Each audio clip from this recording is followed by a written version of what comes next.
नमस्कार, जय हिंद, वंदे मातरम। आप सभी का अपने इस यूट्यूब चैनल पर स्वागत है। तो आज के इस सेशन में हम आपके लिए लेकर के आए हैं सिविक्स विषय का जो है प्रैक्टिस सेट लेकर के आए हैं, जो कि आपके एग्ज़ाम के लिए बहुत ही महत्वपूर्ण होगा। जैसा कि आप सभी को पता है कि यदि जो है आप अपने एग्ज़ाम की तैयारी करते हैं तो एग्ज़ाम की तैयारी करने के लिए जो है आपको अभ्यास की बहुत ज़रूरत है। यदि आप जो है समय समय पर अभ्यास करते चलेंगे तो इससे जो है आपके एग्ज़ाम की लेवल क्या है, आपकी तैयारी कितनी है, ये आपको पता चलता रहेगा।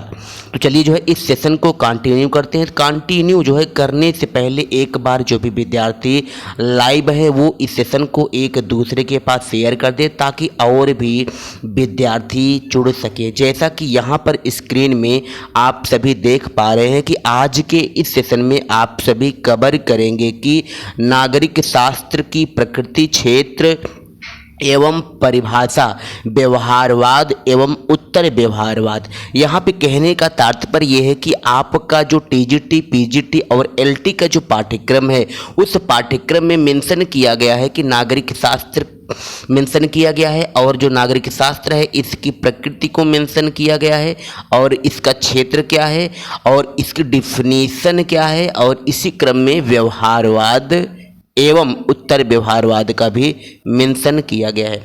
चलिए जो है क्लास को कंटिन्यू करते हैं। जैसा कि स्क्रीन में आप सब देख पा रहे होंगे कि जो पहला प्रश्न है, इस पहले प्रश्न में आपसे पूछा गया है कि मूल्यों का आधिकारिक बंटवारा किसी समाज का एक न्यूनतम पूर्व शर्त है। यह कथन निम्न में से किसका है? विकल्प दिया है डेविड एडॉप्टर दिया है, हरमन फाइनर दिया है, लॉर्ड ब्राइस दिया है और डेविड स्टन दिया है।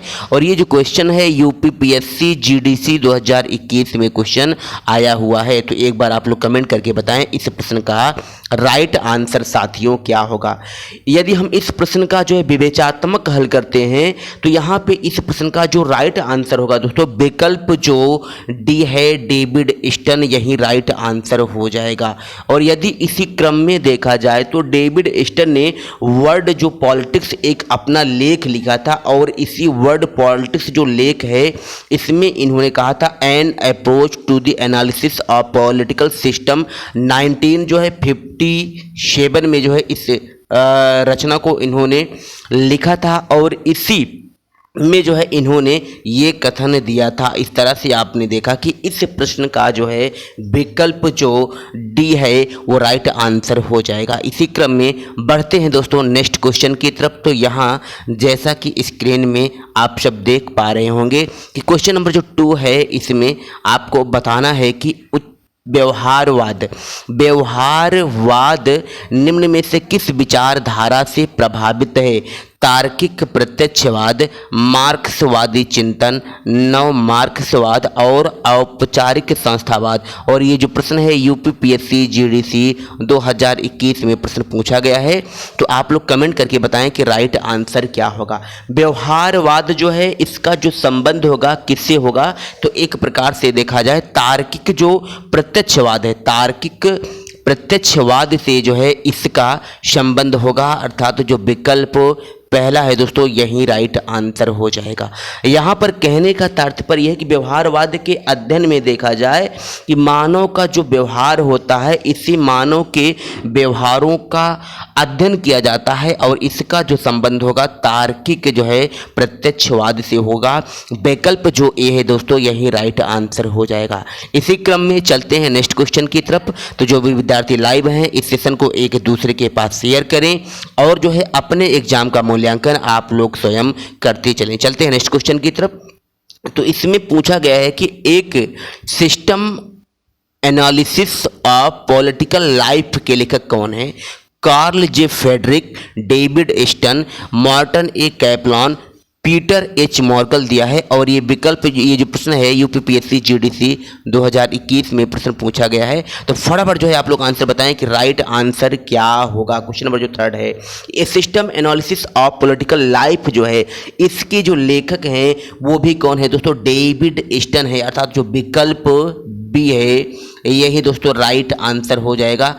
और इस पुस्तक की यदि बात किया जाए कि इन्होंने जो है इस पुस्तक को कब लिखा था, तो 1965 में इस पुस्तक की इन्होंने रचना किया था। और इस पुस्तक में स्टन ने जो है सिद्धांत निर्माण संबंधी अवधारणात्मक संरचना का व्यवहार में प्रयोग करके राजनीति और मानव समाज की अंतर क्रियात्मकता के आनुभविक विश्लेषणात्मक अध्ययन की रूपरेखा इन्होंने देने का प्रयास किया था। उम्मीद करते हैं कि ये सेशन जो है आपके लिए बहुत ही महत्वपूर्ण होगा। चलते हैं नेक्स्ट क्वेश्चन की तरफ। तो जैसा कि स्क्रीन में आप सब देख पा रहे होंगे, क्वेश्चन नंबर जो 4 है, इसमें पूछा गया है कि उत्तर व्यवहारवाद निम्न में से किस पर बल देता है।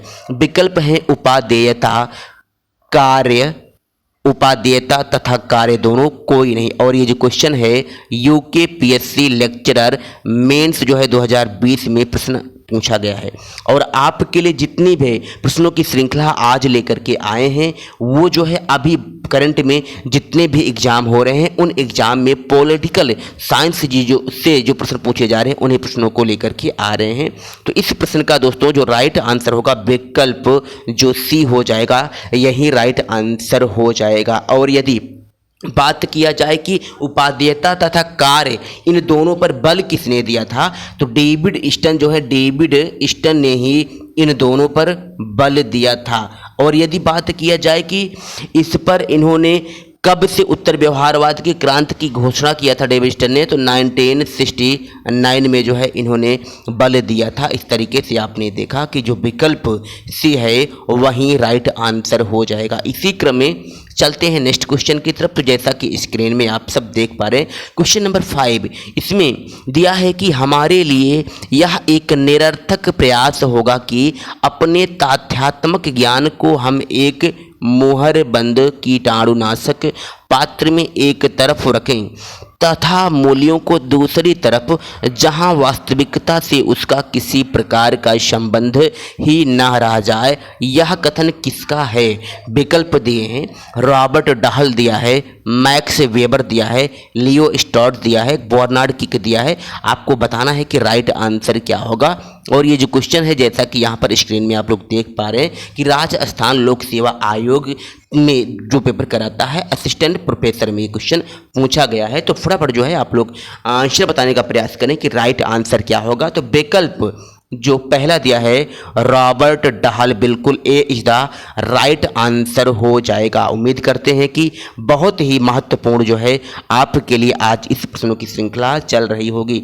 इसी क्रम में चलते हैं नेक्स्ट क्वेश्चन की तरफ। तो क्वेश्चन नंबर जो 6 है, जैसा कि यहाँ पर आप लोग देख पा रहे हैं, इसमें आपको बताना है कि निम्नलिखित पुस्तकों को उनके प्रकाशन के कालानुक्रम में व्यवस्थित कीजिए। अब कालानुक्रम में व्यवस्थित कैसे करना है, यहाँ पे पहला जो कोट दिया है, देख रहे हैं आप लोग, पहला जो कोट दिया है जेम्स सी चार्ल्स वर्थ की contemporary political analysis, Robert A Dahl की मॉडर्न पॉलिटिकल एनालिसिस, और एफ बेटले की द प्रोसेस ऑफ गवर्नमेंट, और डेविड स्टन की system analysis of political life. यहाँ पे यानी 4 कथन जो दिए हैं, इन कथनों में यदि देखा जाए कि ये जो रचनाएं हैं, इन रचनाओं को भी आपको अच्छे से कवर कर लेना है, क्योंकि आपके एग्जाम में रचनाओं से भी प्रश्न जो है बार बार पूछा जाता है।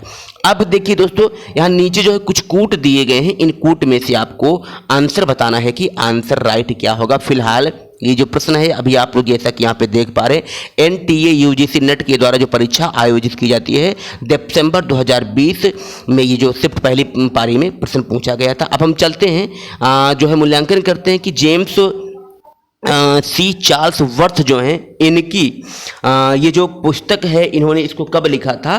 तो सबसे पहली चीज, जेम्स सी चार्ल्स वर्थ जो हैं, इन्होंने इस पुस्तक की जो रचना किया था दोस्तों 1967 में किया था।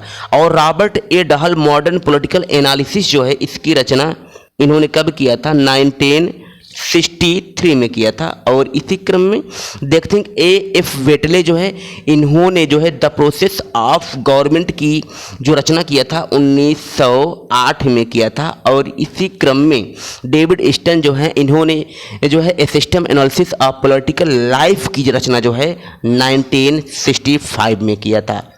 इस तरीके से यदि हम क्रमानुसार में व्यवस्थित करें तो यहाँ पे जो आपका विकल्प होगा, देखते हैं क्या होगा दोस्तों। तो पहले क्या होगा ना, 1908 यानी पहले सी होगा, ध्यान समझेंगे आप लोग, पहले सी होगा। और 1908 के बाद यदि हम देखते हैं तो 1963 आता है, अर्थात सी के बाद बी होगा। और 63 के बाद आएगा 1965 आएगा, अर्थात डी होगा। और डी के बाद ए होगा। यानी आपने देखा कि सी बी डी ए आपका विकल्प हो जाएगा, सी बी डी ए। हाँ, ये जो प्रश्न है दोस्तों, थोड़ा सा ये जो प्रश्न है आयोग ने जब इस क्वेश्चन को दिया था ये थोड़ा सा गलत हुआ था, अर्थात विकल्प जो सी है सी बी डी ए यही होना चाहिए था। फिलहाल ये त्रुटि हुई थी और आयोग के द्वारा ये जो है गलत प्रश्न जो है पूछा गया था। फिलहाल ये आपने देखा कि ये जो प्रश्न है ये गलत हो गया है। चलते हैं, बढ़ते हैं इसी क्रम में नेक्स्ट क्वेश्चन की तरफ। तो जैसा कि यहाँ स्क्रीन में आप सब देख पा रहे हैं कि क्वेश्चन नंबर जो 7 है इसमें पूछा गया है कि निम्नलिखित में से किसने दी पॉलिटिकल सिस्टम जो है पुस्तक लिखी। और विकल्प में दिया है Charles Merriam, David Easton, Karl Mannheim और टैकॉल्ट पार्सन से दिया है। और ये जो क्वेश्चन है DSSB PGT के एग्जाम में पूछा गया प्रश्न है। तो फटाफट जो है आप लोग आंसर बताने का प्रयास करें कि डियर स्टूडेंट राइट आंसर क्या होगा। पॉलिटिकल सिस्टम जो है इसके लेखक कौन होंगे, फटाफट आप लोग कमेंट करके बताएं। तो यहाँ पर यदि देखा जाए कि जो द पॉलिटिकल सिस्टम है इसकी यदि हम बात करते हैं कि रचना की तो 1953 ईस्वी में, आप लोग थोड़ा सा नोट करेंगे, एक मिनट थोड़ा सा, हाँ, इसकी जो रचना है 1953 में डेविड स्टन ने इस रचना को रचित किया था। और इस क्रम में आपने देखा कि इसका जो राइट आंसर होगा दोस्तों विकल्प जो बी है वही राइट आंसर हो जाएगा। चलते हैं इसी क्रम में नेक्स्ट क्वेश्चन की तरफ बढ़ते हैं। तो क्वेश्चन नंबर 8 जो है, जैसा कि स्क्रीन में आप सब देख पा रहे हैं कि आपको बताना है कि राजनीति का संबंध समाज से में मूल्यों के आधिकारिक आवंटन से है, यह कथन किसका है। विकल्प में दिया है अरस्तु, लास्की, डेविड स्टन और गार्नर दिया है। और क्वेश्चन है UPPSC GIC 2021 में प्रश्न पूछा गया है। तो आप लोग कमेंट करके बताएं कि राइट आंसर क्या होगा। राजनीति का संबंध समाज में मूल्यों के आधिकारिक आवंटन से है। तो विकल्प जो सी है दोस्तों, बिल्कुल विकल्प जो सी है यही राइट आंसर हो जाएगा। इसी क्रम में चलते हैं, बढ़ते हैं नेक्स्ट क्वेश्चन की तरफ। क्वेश्चन नंबर जो 9 है, जैसा कि यहाँ पे आप लोग देख पा रहे होंगे, इसमें बताना है कि जब मैं राजनीति विज्ञान शीर्षक के अंतर्गत परीक्षा प्रश्नों को देखता हूं तो मुझे प्रश्नों के प्रति नहीं वरन शीर्षक के प्रति खेद होता है। यह किसकी परिभाषा है। विकल्प है गिलक्राइस्ट, गवर्नर, मिटलैंड, वकल दिया है। और ये जो क्वेश्चन है ये भी UPPSC GIC 2021 में क्वेश्चन पूछा गया है। तो आप लोग बताएं कि राइट आंसर क्या होगा। तो ये जो कथन है दोस्तों देखा जाए तो जो मिटलैंड है, मिटलैंड जो है यही राइट आंसर हो जाएगा। तो इस कथन को मिटलैंड ने दिया था। लेकिन मिटलैंड के अलावा भी यदि देखा जाए तो बर्क, मैकेनी, बकल आदि विद्वानों ने राजनीति विज्ञान को विज्ञान की कोटि में नहीं रखते हैं। तो विकल्प आपने देखा कि जो सी है वहीं राइट आंसर हो जाएगा। इसी क्रम में चलते हैं दोस्तों, नेक्स्ट क्वेश्चन की तरफ बढ़ते हैं। तो क्वेश्चन नंबर जो 10 है, जैसा कि स्क्रीन में आप सब देख पा रहे हैं, इसमें पूछा गया है कि राजनीति विज्ञान समाज विज्ञानों का वह भाग है जिसका संबंध राज्य के आधार और सरकार के सिद्धांतों से होता है। यह किसका वक्तव्य है।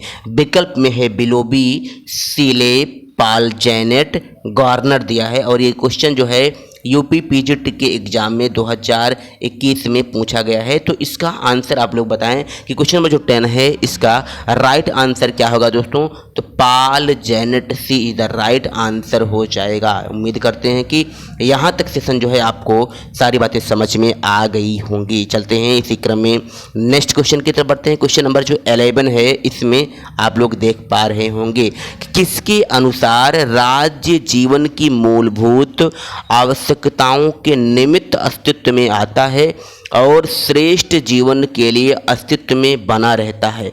विकल्प है गार्नर, कोल, मैकियावेली और अरस्तु दिया है।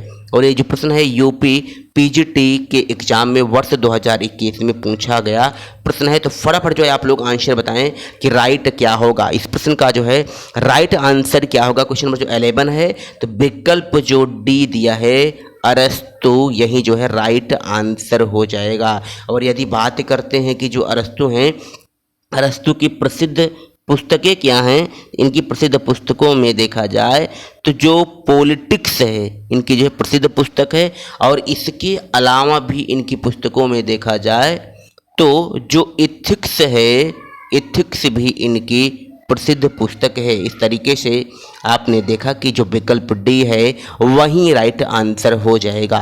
बढ़ते हैं इसी क्रम में नेक्स्ट क्वेश्चन की तरफ। तो इसमें पूछा गया है कि किसने कहा कि राजनीति को विज्ञान मानना तो बहुत दूर है, यह कलाओं में भी सबसे पिछड़ी हुई कला है। विकल्प में दिया है मिटलैंड, बक्कल, लिलॉक और गेटल दिया है। और ये जो क्वेश्चन है यूपी पीजीटी के एग्जाम में वर्ष 2021 में पूछा गया प्रश्न है। फटाफट आप लोग कमेंट करके बताएं कि राइट आंसर क्या होगा। तो विकल्प जो बी दिया है बक्कल दिया है, बक्कल ही आपका राइट आंसर हो जाएगा। और बक्कल ने यह भी कहा था ज्ञान की वर्तमान अवस्था में राजनीति को विज्ञान मानना तो बहुत दूर रहा, यह कलाओं में भी सबसे पिछड़ी हुई कला है। इसी क्रम में चलते हैं नेक्स्ट क्वेश्चन की तरफ। तो जैसा कि स्क्रीन में आप सब देख पा रहे हैं कि क्वेश्चन नंबर जो 14 है इसमें पूछा गया है कि राजनीति विज्ञान हमें बतलाता है कि पिछले समय में राज्य का क्या क्या रूप रहा है, इस समय उसका क्या स्वरूप है और इसका आदर्श स्वरूप क्या होना चाहिए, या कथन किसका है। विकल्प में दिया है गेटल दिया है, मैकाइबर दिया है, सर अर्नेस्ट वेन दिया है और सिजविक दिया है। तो आप लोग बताएं कि राइट आंसर क्या होगा। तो इस प्रश्न का जो राइट आंसर होगा दोस्तों, विकल्प जो पहला दिया है गेटल, गेटल इज द राइट आंसर हो जाएगा। उम्मीद करते हैं कि आप सभी अपने एग्जाम की तैयारी एकदम बेहतरीन तरीके से कर रहे होंगे। इसी क्रम में बढ़ते हैं नेक्स्ट क्वेश्चन की तरफ। क्वेश्चन नंबर जो 15 है इसमें दिया है कि निम्नलिखित में से कौन राजनीति विज्ञान को विज्ञान नहीं मानता। विकल्प हैं अरस्तु, जेलेनिक, लॉर्ड ब्राइस और FW मेटलैंड दिया है। और ये जो क्वेश्चन है यूपी पीजीटी के एग्जाम में वर्ष 2021 में पूछा गया प्रश्न है। तो इस प्रश्न का राइट आंसर क्या हो जाएगा, फटाफट आप लोग कमेंट करके बताएं। तो विकल्प जो डी दिया है यही राइट आंसर हो जाएगा। FW मेटलैंड ने इस कथन को कहा था, अर्थात इन्होंने राजनीति विज्ञान को विज्ञान नहीं माना। लेकिन यदि हम बात करते हैं कि इनके अलावा भी किसने जो है राजनीति विज्ञान को विज्ञान नहीं माना था, उसमें से पहला एक नाम आता है बक्ल, बक्ल होते हैं। और इसके अलावा भी देखा जाए कामटे, कामटे भी आते हैं। और इनके अलावा भी देखा जाए तो मेटलैंड आपने देखा है। और इसके अलावा एमॉस और बियर्ड, मोस्का, ब्रोगनबर्ग इत्यादि लोगों ने राजनीति विज्ञान को विज्ञान नहीं माना। लेकिन यदि बात किया जाए कि राजनीति विज्ञान को विज्ञान किसने किसने माना था, तो उसमें से देखा जाए तो पहला नाम आता है अरस्तु का आता है। अरस्तु ने राजनीति विज्ञान को विज्ञान माना था। और अरस्तु के अलावा जो देखा जाए तो बोंदा जी आते हैं, बोंदा। और बोंदा के अलावा देखा जाए तो हाब्स हैं, हाब्स और मांटेस्क्यू जिन्होंने शक्ति पृथक्करण सिद्धांत को दिया था। मांटेस्क्यू, ब्राइस, ब्लंटसल, जेलेनिक, डॉक्टर फाइनलास्की आदि ने राजनीति विज्ञान को विज्ञान माना। फिलहाल आपने देखा कि इस प्रश्न का राइट आंसर विकल्प जो डी है वही हो जाएगा। बढ़ते हैं नेक्स्ट क्वेश्चन की तरफ। क्वेश्चन नंबर जो 16 है इसमें पूछा गया है कि राजनीति के अध्ययन के प्रति व्यवहारवादी दृष्टिकोण क्या है। पहला दिया है कि स्वभावतः आनुभविक होता है, तथ्यों पर केंद्रित होता है, इसमें राजनीतिक यथार्थ के वैज्ञानिक दृष्टि पर ध्यान केंद्रित किया जाता है, इसमें दर्शन पर बल दिया जाता है। नीचे दिए गए विकल्पों में से सही उत्तर को चयनित करना है और यहाँ पे विकल्प कुछ दिए हैं, इन विकल्प में से आपको राइट आंसर बताना है।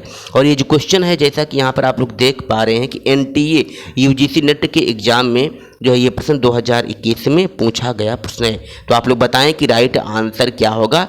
तो इस प्रश्न का जो राइट आंसर होगा, तो यहाँ पर यदि देखा जाए कि क्वेश्चन नंबर जो 16 है, इसमें से देखा जाए तो जो व्यवहारवादी जो दृष्टिकोण होता है ये क्या होता है, तो पहला जो विकल्प दिया है स्वभावतः आनुभविक होता है। तो बिल्कुल जो है पहला जो दिया है ये सही दिया है, होता है आनुभविक होता है। और इसी क्रम में देखा जाए तथ्यों पर भी, व्यवहार जो होता है ये तथ्यों पर भी आधारित होता है। और जिसमें दिया है इसमें राजनीतिक यथार्थ की वैज्ञानिक दृष्टि पर ध्यान केंद्रित होता है, तो बिल्कुल तीसरा भी सही दिया है।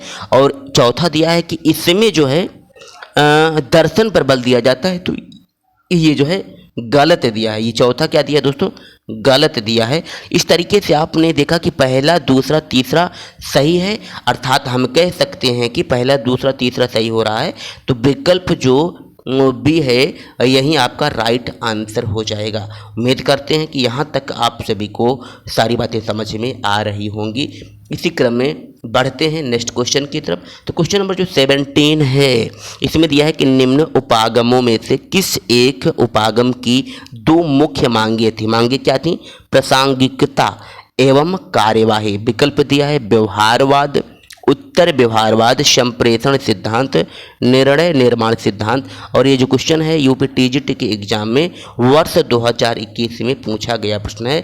तो आप लोग बताएं कि राइट आंसर क्या होगा, फटाफट आप लोग कमेंट करके बताएं कि राइट आंसर क्या होगा। तो जो विकल्प भी है उत्तर व्यवहारवाद, यही जो है आपका राइट आंसर हो जाएगा। उम्मीद करते हैं कि यहाँ तक आप सभी को सारी बातें समझ में आ गई होंगी। चलते हैं नेक्स्ट क्वेश्चन की तरफ। क्वेश्चन नंबर जो 18 है, इसमें दिया है कि शक्ति के संदर्भ में किया जाने वाला राजनीतिक कार्य राजनीति है। यह परिभाषा किसने दिया है, शेबाइन ने, गवर्नर ने, लाशवेल ने, वारकर ने। और ये जो प्रश्न है यूपी TGT के एग्जाम में वर्ष 2021 में पूछा गया प्रश्न है। तो आप लोग बताएं कि राइट आंसर क्या होगा। तो विकल्प जो सी है यही जो है आपका राइट आंसर हो जाएगा। उम्मीद करते हैं कि यहाँ तक जो है आप सभी को सारी बातें समझ में आ रही होंगी। इसी क्रम में चलते हैं हम नेक्स्ट क्वेश्चन की तरफ बढ़ते हैं। तो यहाँ पे जैसा कि स्क्रीन में आप सब देख पा रहे होंगे कि क्वेश्चन नंबर जो 19 है, इसमें आपको बताना है कि निम्नांकित में से किसका संबंध उत्तर व्यवहारवादी क्रांति की प्रकृति से है। पहला दिया है सारतत्व तकनीकी से पहले आना चाहिए। दूसरा दिया है कि क्रियाशीलता के उत्तरदायित्व का वहन करना। तीसरा दिया है कि व्यवसायों का राजनीतिकरण। और सही विकल्प को आपको चूज करना है। और ये जो क्वेश्चन है यहाँ जैसा कि आप सब देख पा रहे हैं कि RPS असिस्टेंट प्रोफेसर 2020 में ये क्वेश्चन पूछा गया है। अब आप लोग बताएं फटाफट कि राइट आंसर क्या होगा। राइट आंसर क्या होगा, फटाफट आप लोग कमेंट करके बताएं कि राइट आंसर क्या होगा। यदि इसमें देखा जाए तो विकल्प जो टी है यही आपका राइट आंसर हो जाएगा। उम्मीद करते हैं कि यहाँ तक जो है आप सभी को सारी बातें समझ में आ रही होंगी। इसी क्रम में बढ़ते हैं नेक्स्ट क्वेश्चन की तरफ। तो क्वेश्चन नंबर जो 20 है, इसमें आपसे पूछा गया है कि new aspects of politics new aspects of politics नामक पुस्तक के लेखक कौन हैं। विकल्प में दिया है Graham Wallas, Charles Merriam, AF Bentley, John Locke दिया है। और ये जो क्वेश्चन है PGT के एग्जाम में पूछा गया प्रश्न है। तो फिलहाल आप विकल्प में जो है आंसर को भी देख पा रहे होंगे कि चार्ल्स मोरियम जो है यही राइट आंसर हो जाएगा। इसी क्रम में बढ़ते हैं नेक्स्ट क्वेश्चन की तरफ। तो क्वेश्चन नंबर जो 21 है, इसमें बताना है कि व्यवहारवाद की बौद्धिक आधारशिला में शामिल क्या क्या है। पहला दिया है नियमितताएं, व्यवस्थापन, शुद्ध विज्ञान, वियोजन। और सही विकल्प आपको बताना है। और यहाँ पे कुछ कोट दिए हैं, इन कोट में से आपको सही आंसर को चूज करना है। और ये जो प्रश्न है आरपीएस राजस्थान लोक सेवा आयोग में वर्ष 2020 में क्वेश्चन आया है, असिस्टेंट प्रोफेसर के एग्जाम में प्रश्न जो है पूछा गया है। तो आप लोग बताएं कि दोस्तों राइट आंसर क्या होगा। तो विकल्प जो सी है यही राइट आंसर हो जाएगा। 1 2 3 यही जो है आपका राइट आंसर हो जाएगा। इसी क्रम में बढ़ते हैं नेक्स्ट क्वेश्चन की तरफ। क्वेश्चन नंबर जो 22 है इसमें पूछा गया है कि उत्तर व्यवहारवाद से संबंधित नारा नारे हैं। पहला दिया है असंगत रूप से निश्चित होने की अपेक्षा स्पष्ट होना श्रेयस्कर है। दूसरा दिया है अस्पष्ट होने से गलत होना अधिक अच्छा है। और आगे देखते हैं क्या कुछ नहीं, हाँ बस उतना ही। थोड़ा सा यहाँ पे क्वेश्चन नंबर जो 22 है इसमें कुछ यहाँ पे त्रुटि हुई थी क्या, एक मिनट थोड़ा सा क्षमा चाहते हैं आपसे। क्वेश्चन नंबर जो 22 है थोड़ा सा उस क्वेश्चन में त्रुटि हुई थी, मैंने विकल्प का मेंशन नहीं किया था, भूल गए थे। चलिए बढ़ते हैं नेक्स्ट क्वेश्चन की तरफ। क्वेश्चन नंबर जो 23 है इसमें दिया है डेविड स्टर्न निम्नलिखित में से किसकी आलोचना करते हुए तथ्यों की निष्प्रयोजकता का उल्लेख करता है। विकल्प में दिया है max weber, James Bryce, Herbert Spencer और हीगल दिया है। और ये जो प्रश्न है आरपीएससी असिस्टेंट प्रोफेसर के एग्जाम में ये जो है प्रश्न पूछा गया है। आप लोग बताएं कि राइट आंसर क्या होगा। क्वेश्चन नंबर 23 का राइट आंसर क्या होगा। तो जेम्स ब्राइस जो है यही जो है इसका राइट आंसर हो जाएगा। इन्होंने ही तथ्यों के निष्प्रयोजकता जो सिद्धांत है इसका उल्लेख किया था। इसी क्रम में बढ़ते हैं नेक्स्ट क्वेश्चन की तरफ। तो जैसा कि स्क्रीन में आप सब देख पा रहे होंगे क्वेश्चन नंबर जो 24 है इसमें दिया है कि आधुनिक इतिहासवादी राजनीतिक लेखक के संदर्भ में डेविड स्टर्न द्वारा वर्णित निम्नांकित में से कौन सा युग्म सही नहीं है। पहला विकल्प दिया है संस्थावादी चार्ल्स एच मैकलवेन, दूसरा दिया है अंतःक्रियावादी एलन, तीसरा दिया है भौतिकवादी डनिंग और चौथा दिया है मूल्यवादी शेबाइन। और ये जो प्रश्न है आरपीएससी असिस्टेंट प्रोफेसर के एग्जाम में प्रश्न आया हुआ है। तो आप लोग बताएं कि क्वेश्चन नंबर 24 है इसका राइट आंसर क्या होगा। फटाफट जो है आप लोग कमेंट करके बताएं। तो बिल्कुल जो विकल्प डी दिया है कि जो मूल्यवादी है इसका जो संबंध होगा वह जो है सेवाइन से नहीं होगा। यही जो विकल्प डी है आपका राइट आंसर हो जाएगा। बल्कि जो मूल्यवादी है यदि इसके संबंध के विषय में देखा जाए तो इसका जो संबंध होगा आप लोग नोट कर सकते हैं एडी लिंडशे। एडी थोड़ा सा लिखने में असुविधा होती है तो एडी लिंडसे यही जो है इसका संबंध होगा और यही जो है आपका विकल्प भी राइट हो जाएगा। उम्मीद करते हैं कि यहाँ तक आप सभी को सारी बातें समझ में आ गई होंगी। और आज इस श्रृंखला का जो है अंतिम क्वेश्चन लेकर के आए हैं।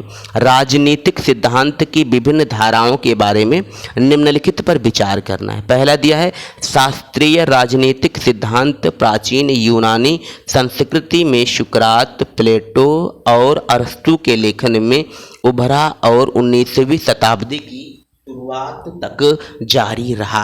और जो दूसरा दिया है कि आधुनिक राजनीतिक सिद्धांत अपने आप में संस्थागत संरचनात्मक वैज्ञानिक प्रत्यक्षवादी अनुभवजन्य व्यवहारिक और मार्क्सवादी जैसे विविध रुझानों को समाहित करता है। नीचे दिए गए कोटों के आधार पर सही का चयन करना है। तो आप लोग बताएं कि फटाफट जो है राइट आंसर क्या होगा। एक बार जो भी विद्यार्थी लाइव हैं आप लोग बताएं कि राइट आंसर क्या होगा। यदि हम विवेचना करते हैं कि ये जो प्रश्न है इसमें जो पहला दिया है कि राजनीतिक सिद्धांत के परिप्रेक्ष्य में देखा जाए तो ये जो कथन दिया गया है सही दिया गया है। और इसी क्रम में देखते हैं कि जो दूसरा कथन दिया है ये भी सही दिया है। इस तरीके से आपका जो राइट आंसर होगा दोस्तों विकल्प जो जो सी है पहला और दूसरा दोनों ही राइट आंसर हो जाएगा। और ये जो क्वेश्चन है DSSB पीजीटी के एग्ज़ाम में पूछा गया प्रश्न है। और आज की इस श्रृंखला में इतना ही क्वेश्चन आपके लिए लेकर के आए हैं और उम्मीद करते हैं कि यहाँ तक जो है आप सभी को सारी बातें समझ में आ गई होंगी। जय हिंद, वंदे मातरम। और यदि आपको ये सेशन यूजफुल लगता है, उपयोगी लगता है, तो आप जो है अपने इस यूट्यूब चैनल को सब्सक्राइब करें और इस लिंक को एक दूसरे के पास शेयर करें। जय हिंद, जय भारत, वंदे मातरम।